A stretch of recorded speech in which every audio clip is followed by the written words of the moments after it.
Imagine standing in a fertile river valley nearly 8,000 years ago. The morning sun rises slowly above the horizon, casting golden light across fields of wild grass and small clusters of mud brick homes. Smoke curls from cooking fires. Children run between huts. Farmers prepare their tools for another day of work. At first glance, it looks peaceful. But beneath that peaceful surface, a problem is growing. There are no governments, no police, no courts, no presidents, and no kings. For most of human history, people lived without rulers. Our ancestors survived in small bands of hunter-gatherers, usually made up of only a few dozen individuals. Everyone knew everyone else. If someone lied, cheated, or refused to cooperate, the entire group noticed immediately. Trust was personal. Leadership existed, but it was often temporary. A skilled hunter might lead during a hunt. An experienced elder might guide an important decision. But nobody possessed permanent power over everyone else. No one wore a crown. No one commanded thousands. No one ruled entire territories. For tens of thousands of years, humanity survived this way. So if humans managed perfectly well without kings for so long, why did kings ever appear? The answer begins with a simple reality of human nature. Whenever people live together, conflicts emerge. Imagine two families arguing over a fertile patch of land near a river. Both believe they have a rightful claim. Neither wants to back down. Who decides who's right? Now imagine a hunter accusing another villager of stealing food during a harsh winter. Who investigates? Who settles the dispute? Who ensures the decision is respected? In a small group, these problems can often be solved through discussion and social pressure. But what happens when the group becomes larger? What happens when a village grows into a town? And a town grows into a city? Suddenly, hundreds of people must cooperate. Then thousands. Then tens of thousands. The old systems begin to break down. People can no longer personally know everyone around them. Trust becomes more difficult. Disputes become more frequent. Competition increases. Resources become harder to manage fairly. And with every new problem, communities face the same question: who should be in charge? This challenge became even greater when humans began settling permanently instead of constantly moving across the landscape. Permanent settlements created opportunities, but they also created risks. Food had to be stored. Fields had to be protected. Water had to be managed. Buildings had to be constructed.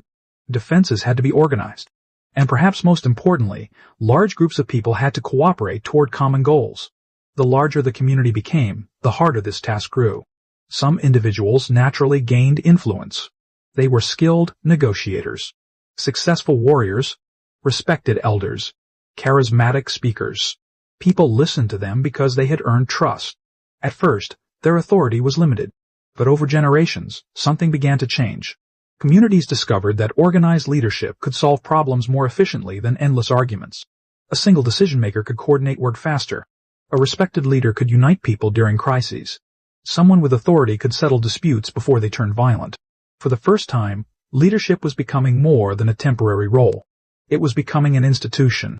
And once authority became established, it had a tendency to grow.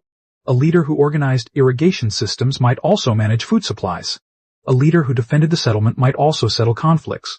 A leader who coordinated labor might eventually control resources. Little by little, power accumulated. What began as practical leadership slowly evolved into something much larger. The first kings were not created because humans loved being ruled. They emerged because growing societies faced problems that older ways of life could no longer solve.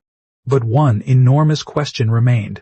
How could a single person convince hundreds or even thousands of strangers to obey them? Why would ordinary people accept the authority of someone they barely knew? The answer would reshape civilization forever. And it began with a revolution that changed human history more than almost any other event. The moment humans learned to control food. The revolution that changed everything. For most of human history, there was no need for kings. Human beings lived as hunter-gatherers for nearly 95% of their existence. Small groups moved across forests, grasslands, coastlines, and river valleys, following animals and seasonal food sources. Life was difficult, but society was simple. A typical group might contain only 20 to 50 people. Everyone knew each other personally. Relationships were built through trust, cooperation, and shared survival. If a disagreement occurred, it usually involved people who had known one another for years. There was no need for a king because there was no kingdom. Then something extraordinary happened. Around 12,000 years ago, in several parts of the world, humans began experimenting with a completely different way of life. Instead of searching for food, they started producing it. At first, the change seemed almost insignificant. A few wild grains were planted near campsites. Certain plants were protected instead of gathered. Animals were gradually domesticated.